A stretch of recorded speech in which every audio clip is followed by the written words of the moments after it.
Hello everyone, in this video we'll talk about things to carry at the exam center. Without these things, you cannot enter the examination hall. So watch the video till the end. The items allowed and required to be carried inside the examination hall on the day of the Neet 2021 exam includes Neet 2021 admit card.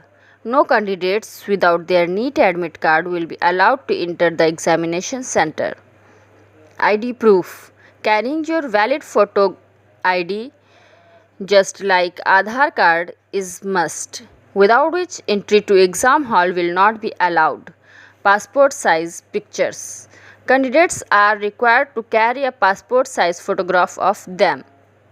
Pharma. Candidates are required to paste their colored postcard size picture on the Pharma and carry it to the examination hall. So arrange these things 1 or 2 days before exam to avoid any problem on the day of exam. This is my personal advice. Hope this video will helpful for you. For more videos like this, subscribe my channel and like my video. We'll meet in my next video. Till then, bye. Thank you.